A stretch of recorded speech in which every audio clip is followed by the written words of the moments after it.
누군가는 그를 타고난 싸움꾼이라 부르지만 사실 그는 주먹이 얼굴로 날아오는 그 찰나의 공포가 싫어 수영장에 숨어버렸던 소년이었습니다. 물살을 가르던 차가운 수영장에서 땀 냄새 진동하는 옥타곤의 피바다로 뛰어든 남자. 단돈 12만 원을 쥐고 서울로 올라와 세계 최고의 무대 UFC에서 강철 거북이라 불리게 된 이 선수의 이야기를 아십니까? 이제 그의 격투 인생에서 가장 위험하고 폭발적인 타격가를 상대로 자신의 모든 것을 증명해야 할 외나무다리 승부가 확정되었습니다. 이 경기는 단순한 승패를 넘어 그가 랭커로 도약하느냐 아니면 영원한 문짓기로 남느냐를 결정지을 잔혹한 시험대가 될 것입니다. 미국 격투 전문 매체 MMA 파이팅과 복수의 관계자들에 따르면 아이언 터틀 박준용 선수가 오는 4월 미국 라스베이거스 UFC 에이펙스에서 열리는 UFC 베가스 114 대회에 출전할 것이 유력하다고 전해졌습니다. 상대는 한때 골든보이라 불리며 챔피언급 재능으로 평가받았던 에드먼 샤바지안입니다. 하지만 이 매치업 뒤에는 단순한 복귀전 이상의 박준용 선수가 반드시 넘어야만 하는 소름 돋는 전술적 함정이 숨겨져 있습니다. 본격적인 분석에 앞서 채널 구독과 좋아요 잊지 마시고 다음 소식과 이야기들도 놓치지 마세요. 1991년생 강원도 홍천의 한 소녀는 원래 물속에서 꿈을 꾸던 수영 유망주였습니다. 7살 때부터 물살을 갈랐고 중학교 시절에는 장차 국가대표가 될 제목이라며 기대를 한몸에 받았지만 고등학교 시절 그는 돌연 수영을 그만두고 맙니다. 훗날 그는 키가 크지 않아서 포기했다고 둘러댔지만 결국 털어놓은 진짜 이유는 맞는 것이 싫고 힘든 훈련이 두려워서였다는 아주 인간적이고 솔직한 고백이었습니다.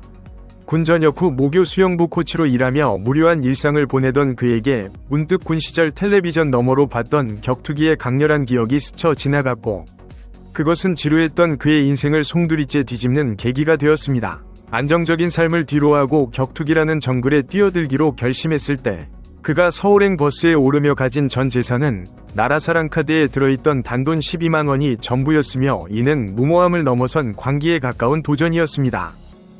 코리안 탑팀에 합류한 박준용은 엘리트 체육인 출신답게 스펀지처럼 기술을 흡수했지만 초창기 전적은 3승 3패로 그저 그런 선수 중 하나에 불과했습니다.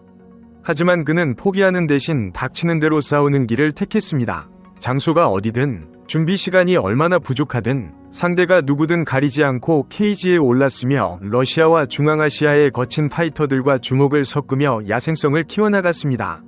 2018년까지 파죽의 7연승을 달리며 PFL 토너먼트 준우승자 레이 쿠퍼 3세 같은 강자들을 잡아낸 그는 마침내 꿈의 무대인 UFC 입성에 성공하며 자신의 닉네임처럼 단단한 거북이로 거듭났습니다.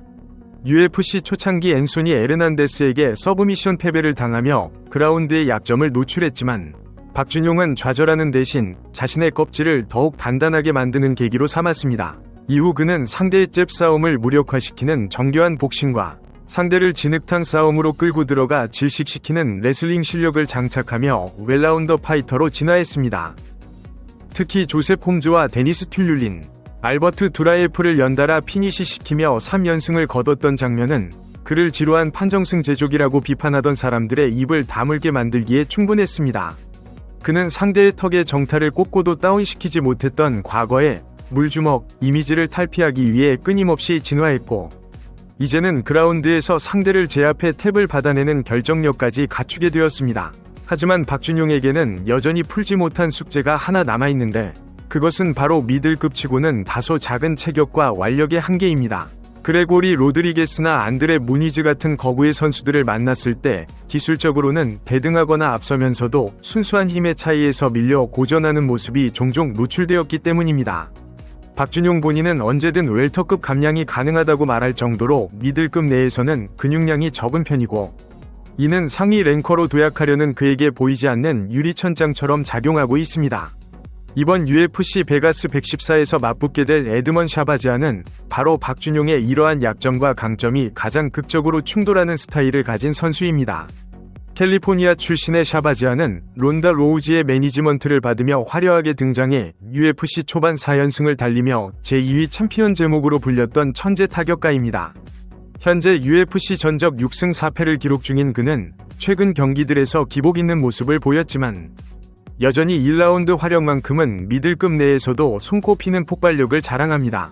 샤바지안의 타격은 빠르고 묵직하며 박준용이 가장 경계해야 할 초반 러시 능력을 갖추고 있습니다. 이번 매치업은 전형적인 참과 방패의 대결 구도를 띠고 있습니다. 샤바지아는 초반에 모든 것을 쏟아부어 상대를 부수려 할 것이고, 박준용은 그 폭풍을 견뎌내고 상대를 깊은 물속으로 끌고 들어가야만 합니다. 전문가들은 이번 경기가 박준용의 커리어에서 가장 중요한 분기점이 될 것이라고 입을 모으고 있습니다. 샤바지아는 비록 최근 흐름이 좋지 않다고는 하나 여전히 한 방으로 경기를 뒤집을 수 있는 위험한 맹수이며, 그의 긴 리치와 타격 센스는 박준용의 거리 싸움을 어렵게 만들 가능성이 큽니다. 박준용이 승리하기 위해서는 샤바지안의 초반 화력을 특유의 가드로 흘려내고, 체력이 급격히 떨어지는 샤바지안의 약점을 파고들어 중반 이후 진흙탕 싸움을 유도해야 합니다. 만약 박준용이 이번 경기에서 샤바지안을 꺾는다면 그는 다시 한번 랭킹 진입을 위한 교두보를 마련하게 되지만, 패배한다면 신예들의 문지기 역할에 고착화될 위험이 큽니다. 맞는 게 싫어서 수영을 그만뒀던 소년이 이제는 전 세계에서 가장 주먹이 매운 선수 중 한 명과 좁은 케이지 안에서 15분간의 지옥 훈련을 버텨내야 하는 운명에 처했습니다. 과연 강철 거북이는 황금빛 재능을 가진 토끼를 잡고 결승선을 먼저 통과할 수 있을까요? 아니면 그 폭발적인 스피드에 껍질이 깨져버리고 말까요? 사실 이번 매치업은 전직 수영 선수였던 박준용의 심폐지구력이 가장 극적으로 시험받는 무대가 될 것입니다. 에드먼 샤바지아는 마치 F1 레이싱카처럼 초반 라운드에 무시무시한 속도와 화력을 뿜어내지만, 경기가 후반으로 갈수록 급격히 연료가 고갈되는 치명적인 약점을 가지고 있습니다. 박준용의 전략은 샤바지안의 폭발적인 타격에 맞불을 놓는 것이 아니라 옥타곤을 그가 가장 잘 아는 깊고 차가운 물속으로 만드는 것입니다. 아이언 터틀, 특유의 단단한 가드로 초반 폭풍을 견뎌내고 끈질긴 그래플링 압박으로 상대의 근육에 산소를 고갈시킨다면, 화려했던 골든보이도 결국 숨을 헐떡이며 늪에 빠진 사냥감이 될 수밖에 없습니다. 이것은 단순한 주먹 다툼이 아니라 극한의 산소 부족 상황에서 누가 먼저 정신력을 놓느냐를 가리는 잔혹한 폐활량 싸움이 될 것입니다. 하지만 박준용에게 이번 경기가 더욱 절실한 이유는 바로 그의 커리어에 꼬리표처럼 따라붙는 문지기라는 이미지를 벗어던져야 하기 때문입니다. UFC라는 정글에는 실력은 뛰어나지만 스타성이 부족해 유망주들의 기량을 검증하는 테스트용 선수로 전락하는 경우가 비일비재합니다. 박준용은 이미 수차례 자신의 경쟁력을 입증했지만 랭킹 진입의 결정적인 순간마다 아쉬움을 남기곤 했습니다. 미디어의 주목도가 높은 샤바지안을 상대로 거두는 승리는 그가 단순히 성실한 파이터가 아니라 상위 포식자를 사냥할 수 있는 위험한 야수임을 증명하는 유일한 길입니다. 만약 이번에도 넘지 못한다면 그는 영원히 랭킹 밖을 맴도는 무명 선수로 남을지 모른다는 위기감이 이번 훈련 캠프 내내 박준용을 더욱 독하게 채찍질하고 있을 것입니다. 오는 4월 라스베이거스의 조명 아래 펼쳐질 이 승부는 단순한 1승 1패를 넘어 두 선수의 파이터 인생 2막을 결정짓는 잔인한 심판대가 될 것입니다. 끈적한 노력의 화신 박준용이 보여줄 또 한 번의 드라마를 기대하며, 여러분은 이 매치업의 승자가 과연 누가 될 것이라고 예상하시나요? 박준용 선수가 샤바지안의 초반 화력을 견뎌내고 후반 심해로 그를 끌고 갈 수 있을지 댓글로 여러분의 날카로운 분석을 남겨주시기 바랍니다. 저는 다음 영상에서 더 뜨거운 소식으로 찾아오겠습니다. 시청해주셔서 감사합니다.